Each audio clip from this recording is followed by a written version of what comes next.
Hello दोस्तों, स्वागत है आपका विस्फोटक क्लासेस में। आज हम लोग एक नए चैप्टर की शुरुआत करने जा रहे हैं, इंटीग्रेशन, है ना, समाकलन।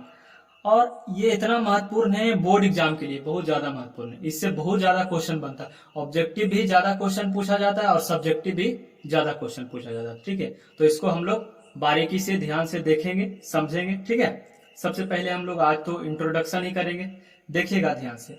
इंटीग्रेशन यानी कि समाकलन। समाकलन का ये चिन्ह होता है, ठीक है, ऐसा हम लोग सांप जैसा होता है ना, वैसा ही ये समाकलन का साइन होता है। अब हम लोग समाकलन होता क्या है ये पढ़ेंगे। समाकलन के बारे में क्या लिखे हैं, देखिए, यह अवकलन का उल्टा प्रक्रिया है। अवकलन हम लोग पढ़े ना, डी वाई बटा डी एक्स। अगर इसका अपोजिट कर दें तो ये आ जाएगा हमारा समाकलन। इसका क्या कर दें, अपोजिट, मतलब उल्टा कर दें। यदि हम इसका उल्टा कर दें, रिवर्स कर दें, तो समाकलन कहला जाएगा। This is the reverse process of differentiation, मतलब अवकलन का यह उल्टा प्रक्रिया है ना। अब आगे देखिए, इंटीग्रेशन को दो भागों में बांटा गया। पहला को बोला गया अनिश्चित समाकलन, दूसरा को निश्चित समाकलन। निश्चित समाकलन का मतलब है कि इसमें लिमिट लगा रहेगा, ऐसा तो साइन रहेगा ही, ठीक है, ऐसा दिया रहेगा लिमिट, ऐसा, ठीक है, ए टू बी। इसमें क्या है, अनिश्चित, इसमें कुछ नहीं, सिंपल बस समाकलन रहेगा, सिंपल ऐसा, ठीक है। इसमें लिमिट नहीं लगा रहेगा, इसमें लिमिट लगा रहेगा, ठीक है।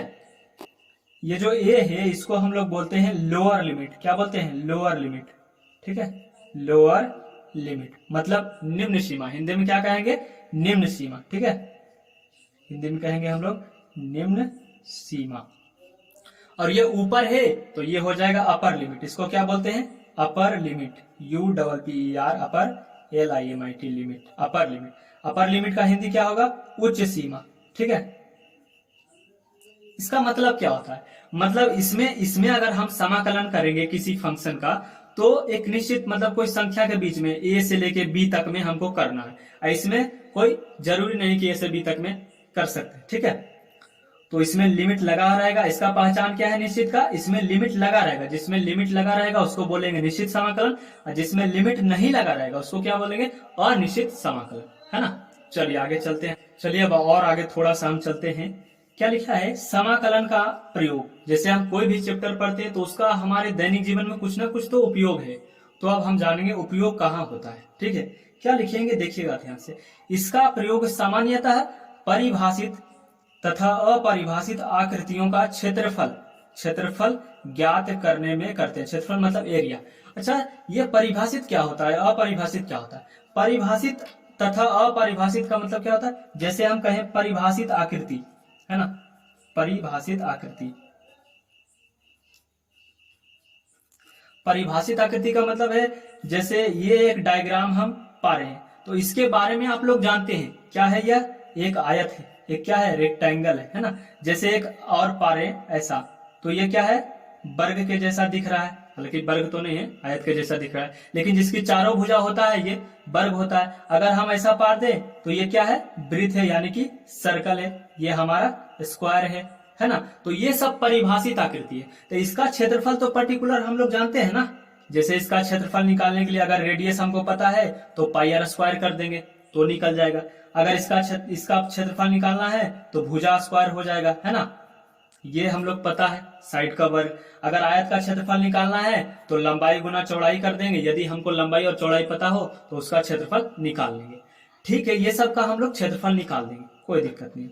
लेकिन यदि हम ऐसा दे दें आपको, ऐसा, ठीक है, इस तरह से, ऐसा एक है, और मान लिया जाए ऐसा दिया है ऐसा, तो हम कहेंगे ये बिंदु अगर ये है और ये बिंदु बी है, हम कहेंगे इसके बीच का क्षेत्रफल निकालिए। क्या इसका कोई ये जो आकृति है ये अपरिभाषित है। कैसा है, अपरिभाषित है, क्योंकि हम लोग इसके बारे में नहीं जानते हैं, इसका पर्टिकुलर कोई नाम नहीं है। तो हम लोग परिभाषित आकृतियां का तो क्षेत्रफल निकालना जानते हैं, लेकिन अपरिभाषित आकृति का क्षेत्रफल हम लोग समाकलन का प्रयोग करके ज्ञात कर सकते हैं, है ना। ये फायदा है समाकलन पढ़ने से, है ना। जैसे ऐसा कोई आकृति दे दे आपको ऐसा, और ये रहा, इसके बीच का क्षेत्रफल कैसे निकालें, है ना। मतलब दो वक्र दिया रहेगा इस तरह से ऐसा और एक वक्र ऐसा, तो अगर मान लीजिए ये कोई बिंदु है, ये कोई बिंदु है, तो इसके बीच का क्षेत्रफल हम लोग कैसे निकालेंगे, है ना। तो ये सब हम लोग सीखेंगे, समाकलन का अनुप्रयोग एक चैप्टर है उसमें पढ़ेंगे, ठीक है। यहाँ तो हम लोग सीख गए क्या, इसका प्रयोग कहाँ करते हैं, परिभाषित तथा अपरिभाषित आकृतियों का क्षेत्रफल निकालने में करते हैं। मोटा मोटी तो आपको ये याद रखना है, ठीक है। चलिए अब और जानते हैं इसके बारे में क्या है। हम क्या लिखे हैं, देखिए, यदि कोई फलन एफ ऑफ एक्स है, मतलब कोई फंक्शन हो सकता है, trigonometric function, exponential function, logarithmic function, कोई भी फंक्शन हो सकता है ना, तथा इसका अवकलन एफ डैश एक्स है ना, तो जिस प्रक्रिया द्वारा एफ डैश एक्स से एफ ऑफ एक्स प्राप्त करते हैं उस प्रक्रिया को ही हम लोग क्या कहते हैं, समाकलन कहते हैं। चलिए अगर नहीं समझ में आया तो कोई दिक्कत नहीं, हम एक एग्जाम्पल लेते हैं, सिंपल सा उदाहरण, ठीक है। जैसे हम लोग डी बटा डी एक्स लिखते हैं, है ना, अवकलन करने के लिए। जैसे कोई फंक्शन यहाँ दिया रहता है इस तरह से, ऐसा, इसका अवकलन करते हैं तो क्या करते हैं, एफ डैश एक्स लिखते हैं, ऐसा लिखते हैं कि नहीं। अब यदि एफ डैश एक्स से पता करना हो कि एफ डैश एक्स कैसे आएगा, तो जिस प्रक्रिया द्वारा हम पता करते हैं उसी को बोलते हैं हम लोग समाकलन। जैसे यदि हम इसका एफ डैश एक्स से अगर हम कर दें, इसका समाकलन कर दें, तो हमारा आ जाएगा एफ ऑफ एक्स। क्या आ जाएगा, एफ ऑफ एक्स, प्लस में लगता है सी क्यों लगता है इसके बारे में हम चर्चा करेंगे अभी, ठीक है। अभी तो ये समझिए कि जिस प्रक्रिया द्वारा एफ डैश एक्स प्राप्त करते हैं, यदि हमारा इच्छा हुआ कि कौन ऐसा फंक्शन है जिसका अवकलन किए तो एफ डैश एक्स आ गया, तो वो फंक्शन कैसे प्राप्त होगा, समाकलन कर देंगे तो हमारा वो फंक्शन प्राप्त हो जाए, ठीक है। तो आगे चलते हैं, देखिए और अच्छे से समझने के लिए इसको एक छोटा सा एग्जांपल लेते हैं, ठीक है। जैसे आप लोग जानते हैं कि डी साइन एक्स, है ना, हम लोग क्या जानते हैं, साइन एक्स का यदि हम अवकलन करें तो क्या आता है, कॉस एक्स आता है कि नहीं। साइन एक्स का टीसी कितना आता है, कॉस एक्स आता है। हम यदि चाहें, कोई बच्चा यदि प्रश्न पूछ दे कि हम ये जो कॉस एक्स है ये बेसिकली एफ डैश एक्स का मान है, अब ये पूछ देगा कि इससे हमको ये प्राप्त करना है तो कैसे करेंगे, तो हम लोग कुछ नहीं करेंगे, जो आया है इसका हम लोग क्या कर देंगे, समाकलन कर देंगे। क्या कर देंगे, समाकलन, है ना। तो समाकलन कर देंगे तो साइन एक्स आ जाएगा, ठीक है। शुरू में बताए थे ना कि यह अवकलन का उल्टा प्रक्रिया है, ठीक है। तो cos x का यदि हम इंटीग्रेशन कर दे तो वापस हम sin x के पास चल जाएंगे। ये अभी c का चिंता मत छोड़ दीजिए, c एक कांस्टेंट है, अभी तो इतना ही याद रखिए, c एक कांस्टेंट है। क्यों है, कैसे आ गया, ये हम आगे चर्चा करेंगे, ठीक है। देखिएगा ध्यान से। अच्छा, आप ये भी प्रश्न पूछ सकते हैं, यहाँ पर हर बार dx ही देंगे, तो dx का जो देने का फंडा है वो हम बताते हैं कैसे होता है, ठीक है। जो भी, जैसे हम लोग एक्स स्क्वायर का डिफरेंशिएशन करते थे तो यहाँ x था तो यहाँ dx देते थे, तो क्या होता था, 2x हो जाता था एक्स स्क्वायर का डिफरेंशिएशन, है ना। उसी तरह से यदि आप समाकलन करना चाहें एक्स स्क्वायर का, तो यहाँ पर क्या देंगे, यहाँ पर x के सापेक्ष अवकलन करते थे, यहाँ पर हमको x के सापेक्ष समाकलन करना है, तो जहां x रहेगा तो वहां देंगे dx। क्या देंगे, dx देंगे। अगर मान लिया जाए आपके फंक्शन में y है तो यहाँ पर क्या देंगे, dy देंगे। क्या देंगे, dy देंगे। अगर आपके फंक्शन में इंटीग्रेशन ऐसा है, अगर मान लिया जाए e के पावर y है तो y वाला फंक्शन है ना, तो जिसका फंक्शन है उसमें बस d लगा देंगे तो dy हो जाएगा। फिर समाकलन का तो प्रक्रिया आगे चलता ही रहेगा। पहले तो ये समझिए dx क्यों देते हैं, dy देते हैं, कैसे देते हैं, है ना। तो अगर मान लिया जाए, आपसे एक प्रश्न पूछते हैं, अगर मान लिया जाए यहाँ z है तो आगे क्या देंगे, किसके सापेक्ष अवकलन, z के सापेक्ष अवकलन करेंगे, है ना, तो dz हो जाएगा, ऐसा करेंगे, है ना। ये सूचांक है। आगे चलते, अगर मान लिया जाए e के पावर x है तो इस यहाँ पर क्या देंगे, किसके सापेक्ष, x के सापेक्ष समाकलन करेंगे, है ना, तो dx हो जाएगा। तो ये तो आपको समझ में आ गया होगा कि dx क्यों देंगे, dy क्यों देंगे, कहां पर dy कहां पर dx देंगे। चलिए एक और देते हैं, मान लिया जाए f ऑफ y है तो फंक्शन क्या है, y है ना, y है तो यहाँ पर क्या देंगे, dy देंगे। समझ रहे हैं, ठीक है।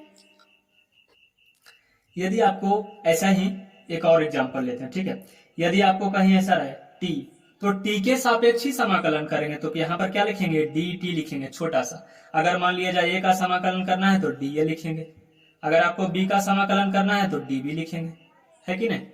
तो अब तो हमको लगता है अब आपको दिक्कत नहीं हुआ होगा। अब हमको कुछ फार्मूला पर डिस्कशन करते हैं इंटीग्रेशन का।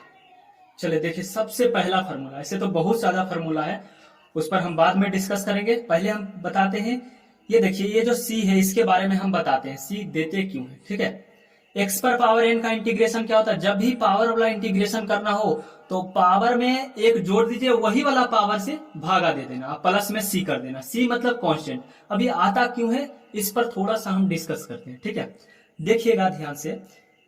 अच्छा, हम क्या बताएं शुरू में, इंटीग्रेशन जो होता है समाकलन का उल्टा, अवकलन का उल्टा है ना, अवकलन का उल्टा प्रक्रिया है समाकलन। यदि हम एक्स स्क्वायर प्लस 1 का अवकलन करें तो कितना आएगा, 2x आएगा। आप क्या कहेंगे, 2x आएगा। ठीक है, क्योंकि 1 है, कांस्टेंट है, कांस्टेंट का डीसी कितना होता है, 0 होता है। फिर से एक्स स्क्वायर प्लस 10 का अगर डिफरेंशिएशन किया जाए तो 2x ही आएगा, क्योंकि 10 का तो 0 होता है। फिर से एक्स स्क्वायर प्लस 3 का डिफरेंशिएशन किया जाए तो 2x ही आएगा, है ना। ये जो 1 है, यहाँ 10 है, यहाँ 3 है, और भी अगर किया जाए, मान लिया जाए एक्स स्क्वायर प्लस 100 का डिफरेंशिएशन करें डीसी तो भी 2x ही आएगा। ये तो 100 नहीं आएगा ना, नहीं आएगा ना।